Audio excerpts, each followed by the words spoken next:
A continuació té la paraula la senyora Marta Rovira, en representació del grup parlamentari Junts pel Sí.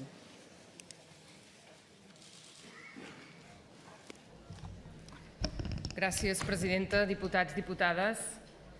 Bé, en aquest debat que va començar ahir i que culmina ara, s'ha parlat de moltes coses. S'ha parlat de com s'entén el diàleg. Nosaltres el diàleg, i crec que ningú pot negar que Catalunya sempre ha ofert vies de diàleg. De fet, l'ha practicat, el diàleg. Però ha volgut practicar sempre un diàleg obert, un diàleg sincer, un diàleg honest, un diàleg que no signifiqués renúncies de la gran majoria de ciutadans d'aquest país. I aquest diàleg ha donat fruit moltes vegades, molts pactes polítics, moltíssims, fins a dia d'avui. Ha donat fruit fins i tot a un procés estatutari, un diàleg honest, un diàleg sincer, un diàleg obert, un diàleg en termes d'igualtat, un diàleg que respectava la democràcia. Ha donat fruits. Sempre ha donat fruits positius, però han durat molt poc. Han durat molt poc perquè massa vegades, massa sovint, aquest diàleg que ha culminat amb acords, aquests acords mai s'han acabat de complir, mai. Mai s'han acabat de respectar.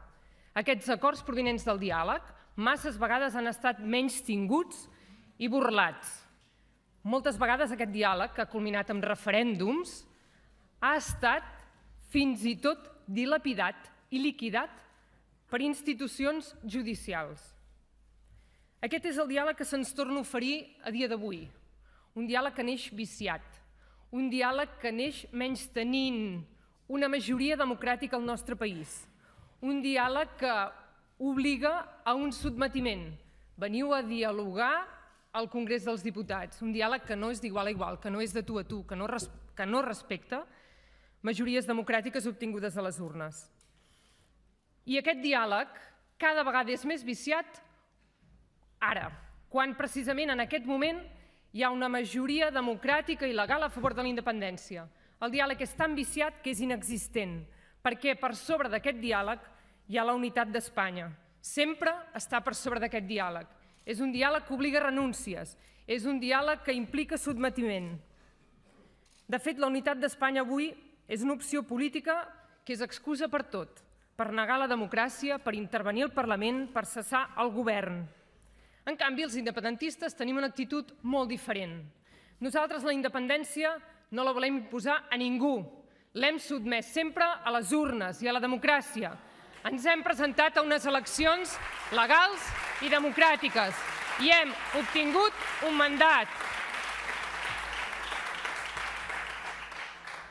Els independentistes hem sotmès la nostra opció política a les urnes, 27 de setembre, i vam guanyar. I tenim un acord polític majoritari a la cambra per ser implementat. I la vam tornar a sotmetre a les urnes el passat 1 d'octubre. Aquest és el nostre diàleg, aquest és el nostre concepte de democràcia. La democràcia sempre ha de ser exercida pels ciutadans. Mai la nostra opció política mai ha d'estar per sobre de la mateixa democràcia o del mateix diàleg, com passa en aquests moments amb la unitat de l'estat espanyol, és a dir, les propostes que ens arriben de diàleg per part dels unionistes. Miren, ahir deien, en aquesta legislatura no s'ha parlat més que del monotema, no s'ha parlat de moltes coses i s'han aprovat molts projectes que són absolutament necessaris i imprescindibles pel nostre país. I aquests projectes sempre han estat bloquejats políticament per una majoria que no està en aquesta cambra, sinó que està al govern, al Congrés dels Diputats i al Senat. Una majoria política que ens bloqueja i que ens suspèn els progressos socials que s'acorden en aquesta cambra. Cada progrés social és bloquejat políticament per una majoria que no representa els ciutadans d'aquest país. Tots. Mirin, ahir ningú va parlar del que estan alertant els experts. Els experts estan alertant que puja una altra vegada la factura de la llum i que s'acosta l'hivern. I és una alerta que aquí hauríem d'estar debatent, que vostès haurien de plantejar. Perquè aquest Parlament ha aprovat lluitar contra la pobresa energètica.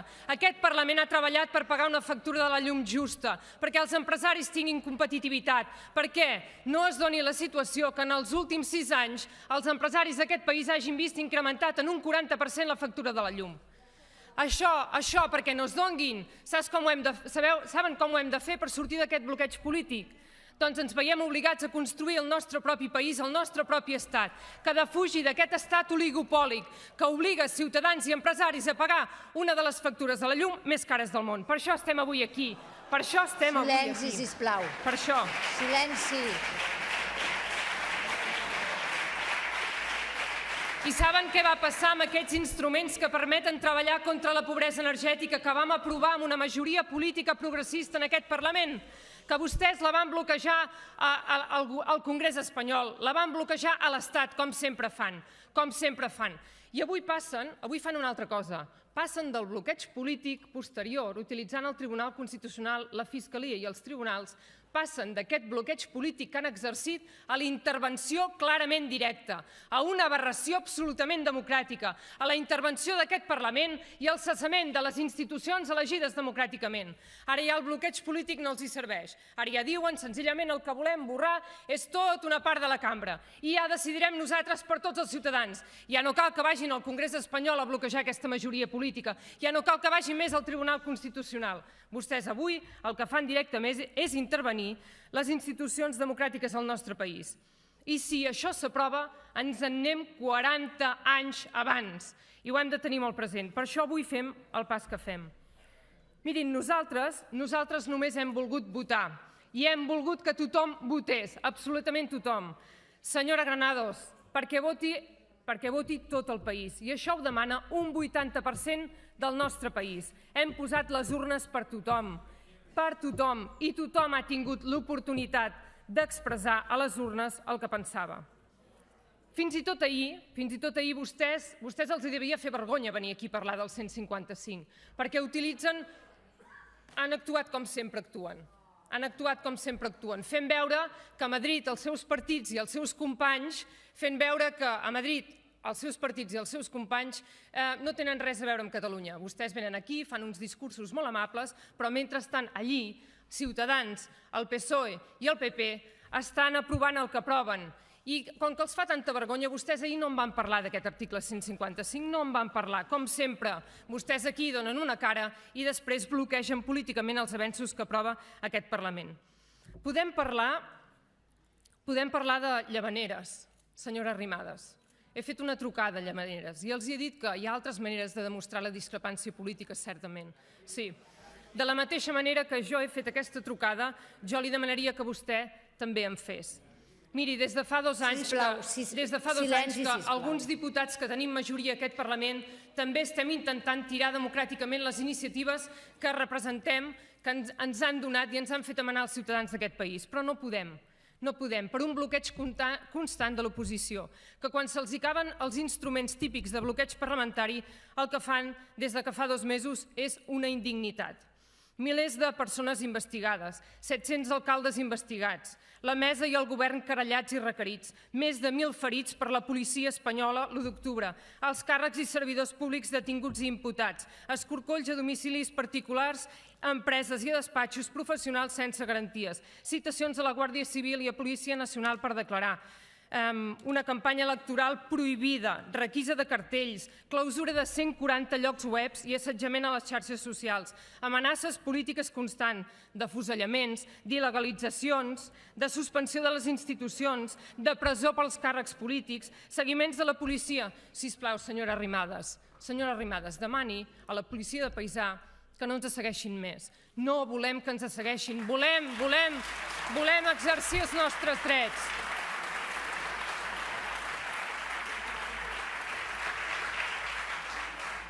No vull que em facin fotografies quan surto de casa per acompanyar la meva filla a l'escola. No vull que em segueixin pel carrer. Vull poder exercir els meus drets d'acord amb el que jo penso.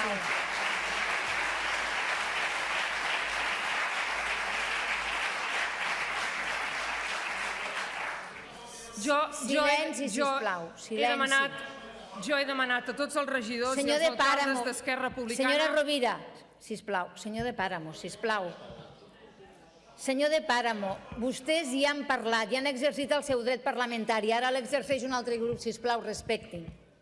Senyora Rovira, pot continuar. Jo d'això sí que en dic persecució política pel que penso. I li demano que també faci el que jo he fet, demanar als alcaldes i regidors d'Esquerra Republicana i compartir-ho amb la resta de partits polítics democràtics que no cal que declarem persones non grates. Acabo. Recordeu sempre, sempre. Davant de tot això, avui aquí som per complir el mandat de l'1 d'octubre. El dia 1 d'octubre no només vam guanyar un referèndum d'autodeterminació, també vam protegir els drets d'expressió, de reunió, d'informació i el dret al pluralisme polític. Això és, els drets bàsics d'una democràcia. I vam guanyar el dret que les institucions del nostre país estiguin a l'alçada d'aquesta dignitat, de tanta dignitat. La sobirania és ja del poble, com sempre hauria d'haver estat, i és la nostra feina, dels representants legítims aquí reunits, encarnar aquesta sobirania a les institucions, fortes i flexibles a la vegada, que protegeixin els drets i aprofundeixin en totes i cadascuna de les llibertats de tothom. Els drets que es van fer reals l'1 d'octubre ara s'han de fer llei, s'han de fer estat de dret, s'han de convertir en una conversa democràtica, s'han de convertir en consensos i en garanties. Els ciutadans de Catalunya ens van garantir el país i ara és feina nostra garantir-los aquest estat, aquesta societat, aquesta convivència plural i pacífica. Perquè Catalunya ja no es pot governar sense el permís dels seus ciutadans. I avui comencem un nou camí que només pot fer-se des d'aquesta fortalesa retrobada.